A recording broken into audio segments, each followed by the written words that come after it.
it stands right now, but still three, likely, yeah, four really, and hopefully five red to blue governorship flips. No, six, hopefully six, possibly very well six in the end. With what we're seeing in what we're seeing in some places like Michigan, we know Waltz, Johnson. I don't know if that's but just seeing Tony Evers up there beating Scott Walker just makes me again very happy. Very happy, yeah. Makes me happy as well. Looking back at Missouri, we got Hawley up by a commanding lead of 12.7. Yeah, she's out. Right now, Arizona. Yeah, she's out. She's not going to win. Arizona right now, we got McSally up by less than 0.8%. Espy has the commanding lead. He's trying to gain a bit on Hyde Smith. Oh, Wisconsin just went blue. Wisconsin just went to Baldwin.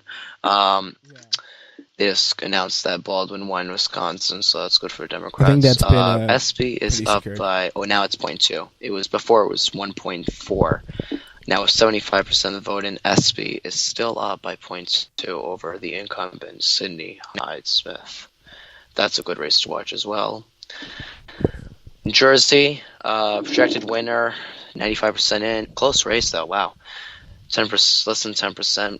It's only 9.5% difference between them for a state like New Jersey. That should not happen. In the Senate race there, Manchin projected winner. West Virginia, close race there. Actually, pretty close race. 3.8% difference right now between Manchin and Morrissey.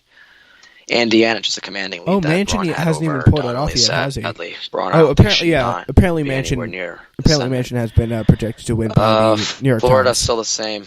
No new news as of yet with the counties that have not reported.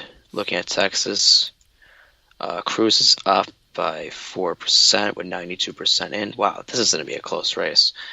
Cruz is projected winner, but still 92% in, and Cruz is up by 4%. That's going to be a very close race. Oh, look at that. Now he is up by 3%. That'd be very funny if they just called it all wrong. Oh, no, that would be funny. That would be a dream scenario, but it would be very funny if they just called it all wrong like that. 51-43, Tester up counties on Rosendale as well. We still got some western counties. Some of the western counties there those are very interesting. So, yeah. What I think could be happening though is there still seem to be like a lot more vote. Like none of that really has changed. With 60% reporting, they have Ted Cruz, obviously still winning, but and even though his just to have Fort Worth, Tarrant County is very close. It was going to be the kind of the bellwether county, 50.1, 49.2. It's pretty much emblematic of the whole entire race, and there's still a lot of more votes to go there. We don't know, obviously how those will turn out. And we got Cook County in Texas that hasn't been reported yet. That's, I think, traditionally Republican area, if I'm not mistaken. But still, that it'd be very interesting to look at in the broader perspective there. Looking at Kansas' second congressional district as well. This is remarkable right now. I can't believe I'm actually looking at this. 93% are in. Davis, the Democrat, is above Watkins by 0.1%, equivalent to 400 votes. And that just looking over back at Utah, fourth, which is a key race, Love, she is still down by a lot. Yeah, I think she's projected. I think Love, she's going to lose. I think she's going to lose that race because it's 70% in, and she's not gaining anything. Wait, where is she? Losing. Is she Utah 4th District? Okay. Congressional. Yeah, Ben McAdams looks like. He's what are Ben McAdams' policies? Oh, he's like a moderate. He's more of a moderate guy. He's definitely I don't know if he's for Medicare for all exactly, but the only thing I know is that he's on a lot of his campaign ads that I watch, he just tries to make himself look like across the aisle. Like in most of his ads, he's like, I'll work across the aisle with Republicans to deliver what's right for Utah's 4th district. But I think if he looks at what's going on tonight, and if he wins by a big majority, then people might be like, well, we might not want you to vote a lot with the Republicans. We might want you to just be whoever you think is going to be good for the 4th district. Because Mia Love, she's just a sellout vote for Trump. She doesn't really care about what her district wants, and that's one of the reasons why I think she actually might lose. I mean, no, in true honesty, like, she doesn't. Like, if you were going to tell her, like, I'm, like, if probably like 70% of her constituents were to go and tell her that they are good with the Affordable Care Act, she probably would say fine, but she probably still would vote for the repeal. Yeah, it's definitely a very moderate thing. Yeah. Oh, yeah, definitely. I mean, she's used to actually be quite moderate, but now she's made herself into a very, very conservative person. Looking at Colorado as well, the district that Democrats are crossing their fingers that they want to flip, which they are going to flip. Colorado's 6th district will flip over to Crow. Yep. Kaufman will lose that race, which is very good. Another thing we got right now is that is very good to see. So something that we're paying attention to is like that I like to see is Gillum. He's actually he's gone out and conceded, which is why he conceded. Yeah, I would have conceded. Yeah, wow. Projections here. Gretchen Whitmer won, Gavin Newsom won, and David Ige won in Michigan, California, and Hawaii. So yeah, Gavin Newsom not really close, defeating John Cox like very easily there, which is not a surprise. Doug LaMafia up on Audrey Denny early. She's a progressive there. Tom McClintock is up on Jessica Morse, and that seems to be pretty much about it. Jeff Denham, yeah, nothing major from those races yet. That's still very much cordoned off as something we don't know yet. Raul Grijalva, big progressive, he's won in Arizona's 3rd.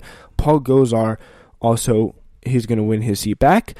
Tom O'Halloran and Wendy Rogers. That's still tight at this point. 51.6 to 48.4. Larry Hogan has defeated Ben Jealous. That's another big governor's race. Ben Jealous, big progressive, pretty wide margin. Pete Ricketts again, he defeated Bob Christ in Nebraska. And right now... Oh, DeWine won in Ohio as well. Oh, okay. Yeah. That's not a surprise. Phil Scott officially defeated Christine Hallquist. And yeah, that seems to be... so far, right, yeah. Senate's still the same. Florida, they're not doing anything. Seems like they're frozen. I don't know. And boy, I can't believe that she just won. That's not good. That is, yeah. That's something that needs to really be examined there about like why that possibly could have been. Yeah, I don't understand how, because even the polls that they had, for that election had Gillum like always like up by almost every poll. I mean, I didn't support Gillum in the primary, but I mean, yeah, we know. I don't think that it's Gillum's fault. I think we have to look at what's going on with the voting machine problems, and I think I would call it recount if I were him, just to make sure everything's okay. I don't really know. I mean, the person who I support, if anyone wants to know, I support Gwen Graham for the primary. I don't know how much better she would have done, though. I don't, because Andrew Gillum, like, he excited a lot. Like, I think he ran a very, very, very good campaign. Like, I mean, this is exactly how it looked like with Rick Scott in 2014 against Charlie Crist. So I don't know what's going on here, because there more Democrats even moved to this state. So something's going on. Democrats could right now win as many as 35 seats. But some of the most interesting races to governor, DeSantis holding that is just absolutely painful. The fact that Beto lost is, again, it's really not that surprising when you think about it. When you think of the polls, he was well up, but pretty much everyone thought that there would be some sort of a chance that this could happen. But no, we don't know. So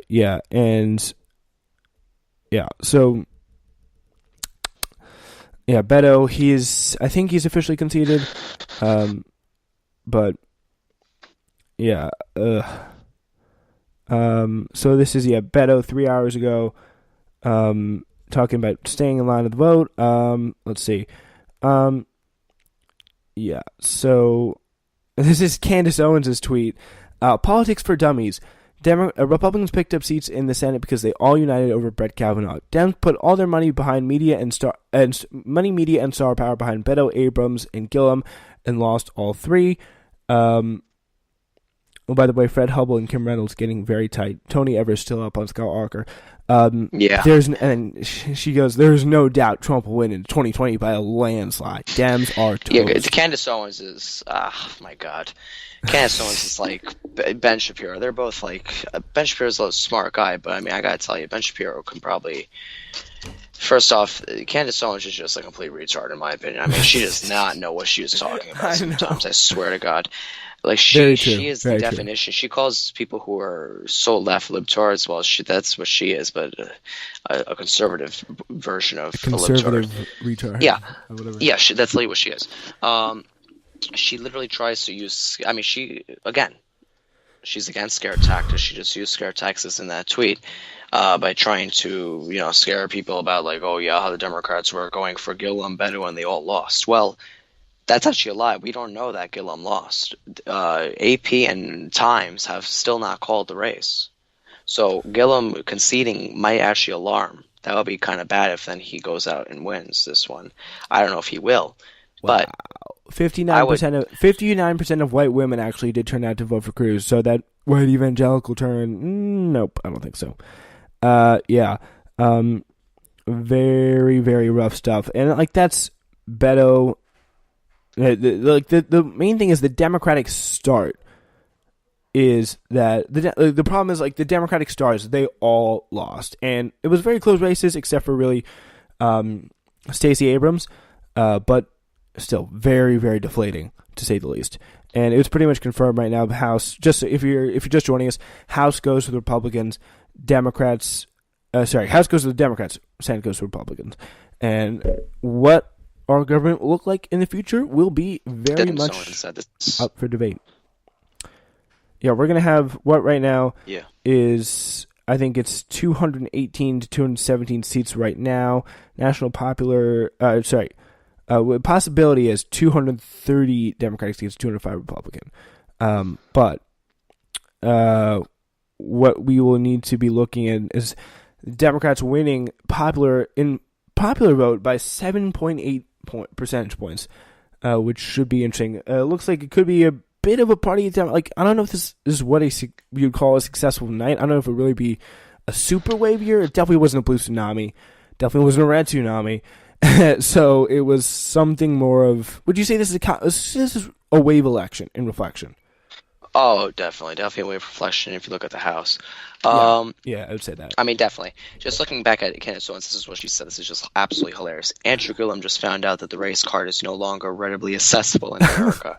You win with better ideas, not blacker skin. Congratulations, Florida. Oh. Well, first off, Candace Owens, I just want to tell you one thing.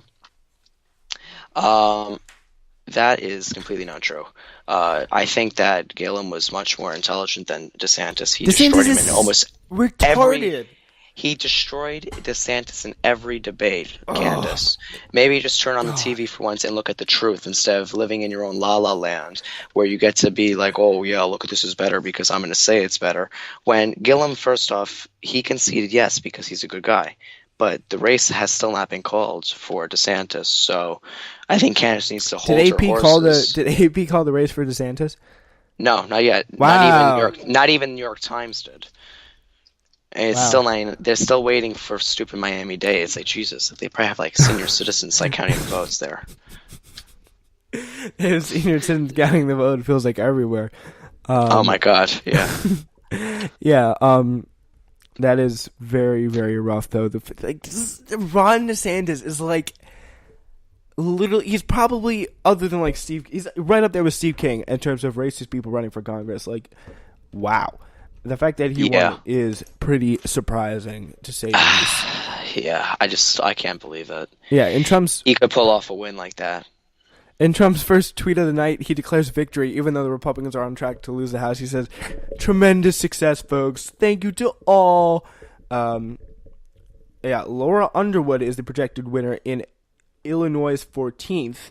which is going to be another stunner in an overwhelmingly white and reliably Republican defeat. And, of course, the big postmortem about Beto beginning, as well as evidence of Beto's coattails down ballot, is going to be very possibly even defeat. Democrats are running strong in key suburban districts like the 37th and Texas 7th and 32nd.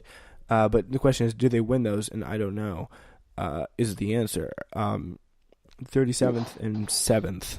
I don't know.